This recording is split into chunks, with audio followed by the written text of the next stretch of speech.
اعوذ باللہ من الشیطان الرجیم بسم اللہ الرحمن الرحیم فارسلنا علیہم الطوفان، تو ہم نے فرعونیوں پر طوفان کو بھیج دیا۔ جب جادوگروں کے ایمان لانے کے بعد بھی فرعونی اپنے کفر اور سرکشی پر جمے رہے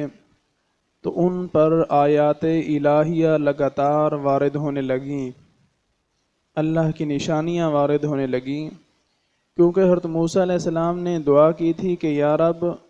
فرعون زمین میں بہت سرکش ہو گیا اور اس کی قوم نے عہد شکنی کی، انہیں ایسے عذاب میں گرفتار کر جو ان کے لیے سزا ہو اور میری قوم اور بعد والوں کے لیے عبرت۔ تو اللہ تعالیٰ نے طوفان بھیجا، بادل آیا، اندھیرا ہوا، کثرت سے بارش ہونے لگی، قبطیوں کے گھروں میں پانی بھر گیا۔ قبطی فرعون کی قوم کو کہا جاتا ہے۔ فرعون کی قوم کے جو گھر تھے ان میں پانی بھر گیا، یہاں تک کہ وہ اس میں کھڑے رہ گئے اور پانی ان کی گردنوں کی ہنسلیوں تک آ گیا۔ ان میں سے جو بیٹھا ڈوب گیا، نہ ہل سکتے تھے نہ کچھ کام کر سکتے تھے۔ ایک ہفتے سے اگلے ہفتے تک 7 روز تک اسی مصیبت میں وہ مبتلا رہے، اور باوجود اس کے کہ بنی اسرائیل یعنی حضرت موسیٰ علیہ السلام کے ماننے والے کے گھر جو ہیں وہ ان کے گھروں کے ساتھ ملے ہوئے تھے، فرعونیوں کے گھر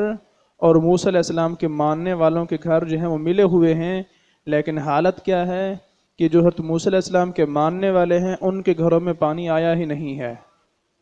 دیواریں بھی ملی ہوئی ہیں لیکن فرعون کے جو ماننے والے ہیں ان کے گھر پانی سے بھرے ہوئے ہیں، موسیٰ علیہ السلام کے گھر جو ہیں ماننے والوں کے ان میں پانی نہیں ہے۔ جب یہ لوگ عاجز آ گئے فرعونی، تو حضرت موسیٰ علیہ السلام سے عرض کیا ہمارے لیے دعا فرمائیے کہ یہ مصیبت جو ہے وہ رفع ہو تو ہم آپ پر ایمان لے آئیں گے اور بنی اسرائیل کو آپ کے ساتھ بھیج دیں گے۔ حضرت موسیٰ علیہ السلام نے دعا فرمائی، طوفان کی مصیبت رفع ہوئی، زمین میں وہ سرسبز و شادابی آئی جو پہلے نہ دیکھی تھی، کھیتیاں خوب ہوئیں، درخت خوب پھلے۔ تو فرعونی کہنے لگے یہ پانی تو نعمت تھا اور ہم ایمان کیوں لائیں؟ اس کی وجہ سے تو ہمیں سرسبز اور شاداب جو ہے وہ علاقہ مل گیا ہے اور پھر سے پھلوں کی کثرت جو ہے وہ ہو گئی ہے، تو ہم ایمان کس وجہ سے لائیں؟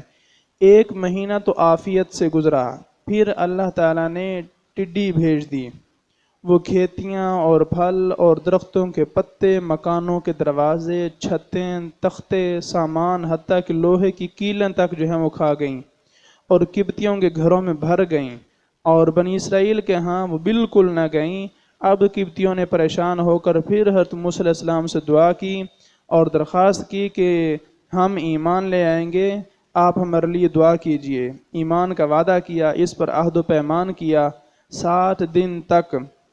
وہ ٹڈی کی مصیبت میں جو ہے وہ مبتلا رہے، پھر حضرت موسیٰ علیہ السلام کی دعا سے نجات پائی۔ کھیتیاں اور پھل جو کچھ باقی رہ گئے تھے انہیں دیکھ کر کہنے لگے یہ ہمیں کافی ہیں۔ فرعونی کہنے لگے یہ ہمیں کافی ہیں، ہم اپنا دین نہیں چھوڑتے۔ چنانچہ ایمان نہ لائے، عہد وفا نہ کیا اور اپنے اعمال خبیثہ میں مبتلا ہو گئے۔ 1 مہینہ عافیت سے گزرا، پھر اللہ تعالیٰ نے قمل بھیجے۔ اس میں مفسرین کے اختلاف ہے، بعض کہتے ہیں کہ قمل گھن ہے، بعض کہتے ہیں جوں ہے، بعض کہتے ہیں ایک اور چھوٹا سا کیڑا ہے۔ اس کیڑے نے جو کھیتیاں اور پھل باقی رہ گئے تھے وہ کھا لیے، کپڑوں میں گھس جاتے تھے اور جلد کو کاٹا کرتے تھے، کھانے میں بھر جایا کرتے تھے۔ اگر کوئی 10 بوری گیہوں چکی پر لے جاتا تو 3 سیر واپس لے آتا، باقی سارے کا سارا جو ہے وہ کیڑے کھا جاتے۔ یہ کیڑے فرعونیوں کے بال، بھویں، پلکیں چاٹ گئے، جسم پر چیچک کی طرح جو ہے وہ بھر جاتے، سونا دشوار کر دیا تھا۔ اس مصیبت سے فرعونی جو ہے وہ چیخ پڑے اور انہوں نے حضرت موسیٰ علیہ السلام سے عرض کیا ہم توبہ کرتے ہیں، آپ اس بلا کے دفع ہونے کی دعا فرمائیے۔ چنانچہ 7 دن کے بعد یہ مصیبت بھی حضرت موسیٰ علیہ السلام کی دعا سے رفع ہوئی، لیکن فرعونیوں نے پھر عہد شکنی کی اور پہلے سے زیادہ خبیث تر عمل شروع کر دیے۔ 1 مہینہ امن میں گزرنے کے بعد پھر حضرت موسیٰ علیہ السلام نے ان کے لیے دعا کی تو اللہ تعالیٰ نے مینڈک بھیجے، اور یہ حال ہوا کہ آدمی بیٹھتا تھا تو اس کی مجلس میں مینڈک بھر جاتے تھے، بات کرنے کے لیے منہ کھولتا تو مینڈک کود کر منہ میں پہنچتا، ہانڈیوں میں مینڈک، کھانوں میں مینڈک، چولہوں میں مینڈک بھر جاتے تھے، آگ بجھ جاتی تھی، لیٹتے تھے تو مینڈک اوپر سوار ہوتے تھے۔ اس مصیبت سے فرعونی رو پڑے اور حضرت موسیٰ علیہ السلام سے عرض کیا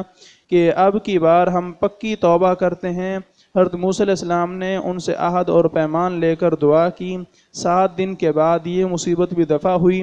1 مہینہ عافیت سے گزرا، لیکن پھر انہوں نے عہد توڑ دیا اور اپنے کفر کی طرف لوٹ گئے۔ پھر حضرت موسیٰ علیہ السلام نے ان کے خلاف دعا فرمائی تو تمام کنوؤں کا پانی، نہروں اور چشموں کا پانی، دریائے نیل کا پانی، غرض ہر پانی ان کے لیے تازہ خون بن گیا۔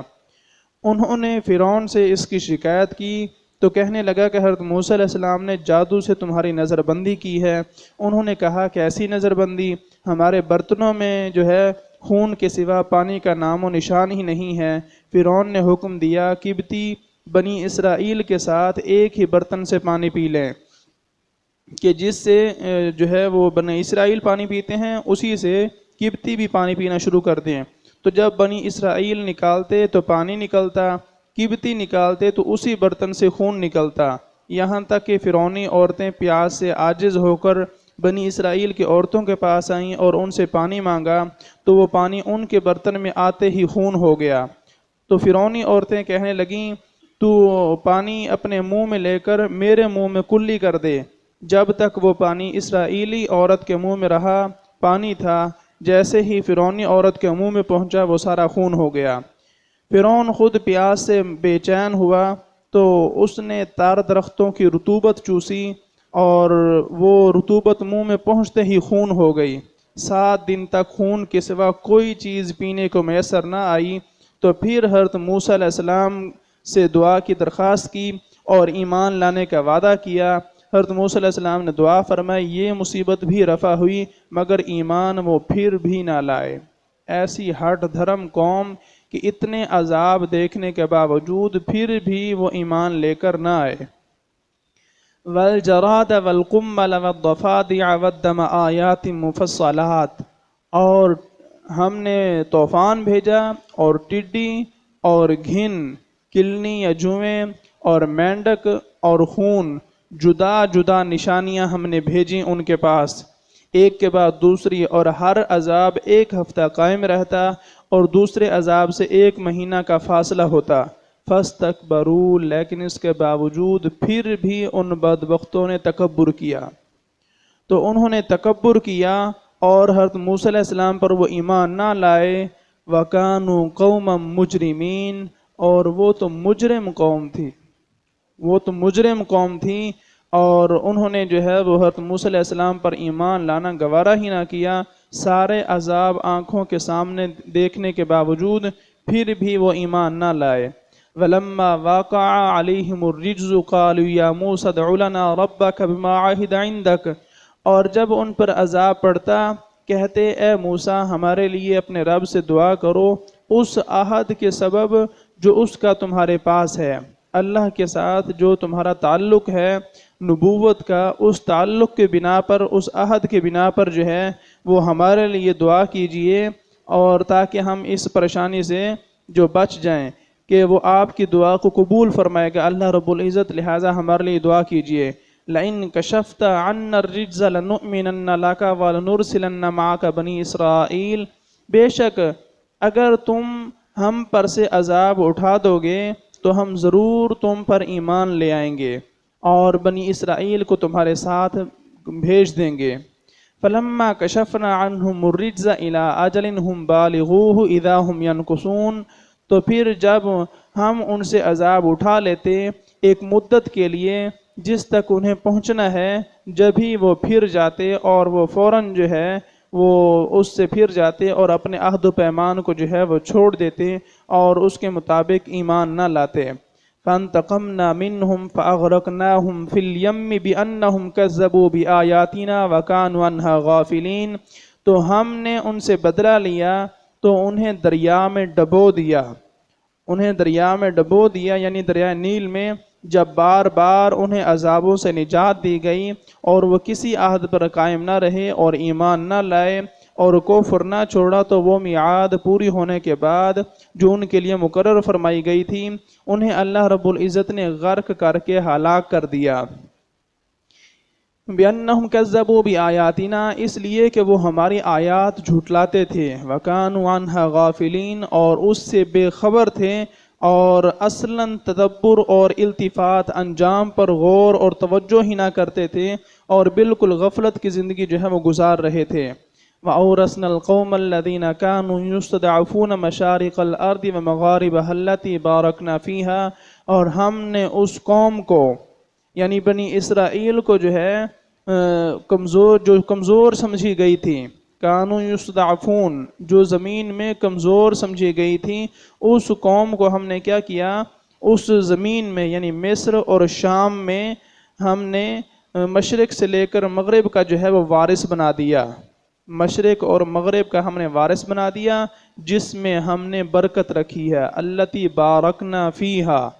وہ سرزمین مصر اور شام کی جس میں ہم نے برکتیں رکھی ہیں، نہروں، درختوں، پھلوں، کھیتیوں اور پیداوار کی کثرت سے ہم نے وہاں پر برکت رکھی۔ وَتَمَّتْ كَلِمَةُ رَبِّكَ الْحُسْنَى عَلَى بَنِي إِسْرَائِيلَ بِمَا صَبَرُوا، اور تیرے رب کا اچھا وعدہ بنی اسرائیل پر پورا ہوا بدلہ ان کے صبر کا، کہ انہوں نے فرعون کے ظلم کے سامنے جو ہے وہ صبر کیا، تو ہم نے ان کے صبر کا بدلہ کچھ اس انداز سے دیا کہ ہم نے ایسی پاکیزہ زمین جو ہے وہ انہیں عطا کی جو برکت والی ہے مصر اور شام کی، اور اس میں ہم نے برکتیں رکھی ہیں، ایسی زمین کا انہیں مالک بنا دیا، وہ زمین کے جہاں پر انہیں کمزور سمجھا جاتا تھا، جہاں پر ان پر ظلم ہوتا تھا، ہم نے آج انہی کو اس زمین کا وارث اور مالک بنا دیا۔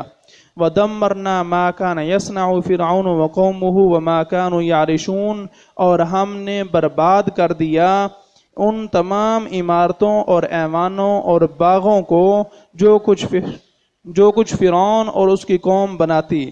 فرعون اور اس کی قوم کے جو بھی مکانات تھے، ایوان تھے، باغ تھے، ہم نے سارے کے سارے وہ فنا کر دیے اور برباد کر دیے۔ وَمَا كَانُوا يَعْرِشُونَ، اور جو وہ تعمیر کرتے تھے ہم ساروں کو ہم نے ختم کر دیا اور ان کو کھنڈرات میں تبدیل کر کے انہیں نشان عبرت بنا دیا۔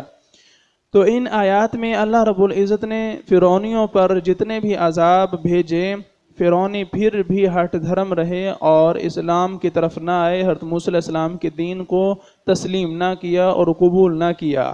اور اللہ کا عذاب پھر آپ سن چکے ہیں کہ کس انداز سے آتا ہے۔ مؤثر حقیقی وہی ہے، وہی چاہے تو پانی کو پانی رہنے دے، اور اگر وہ چاہے تو پانی کو خون کر دے۔ جو اس کے ماننے والے ہیں، اس کو راضی کرنے والے ہیں، ان کے پاس جب رہتا تو وہ پانی ہوتا، اور جیسے ہی نافرمانوں کی طرف وہ پلٹتا تو وہ فوراً جو ہے وہ خون ہو جاتا۔ تو اللہ رب العزت کی پکڑ، اس سے کوئی بھی انسان کسی کو نہیں بچا سکتا، اور اللہ ہی اس کو جو ہے وہ ٹالتا ہے، اللہ ہی اس سے محفوظ رکھتا ہے۔ تو اس کا طریقہ کیا ہے کہ انسان اللہ رسول کی فرما برداری میں آئے اور دین حق کے مطابق جو ہے وہ عمل کرے، اسی میں انسان کی نجات ہے۔ اللہ رب العزت کی بارگاہ میں دعا ہے کہ اللہ تبارک و تعالی قرآن و سنت کے مطابق عمل کی توفیق عطا فرمائے اور اس کے صدقے ہماری مغفرت فرمائے۔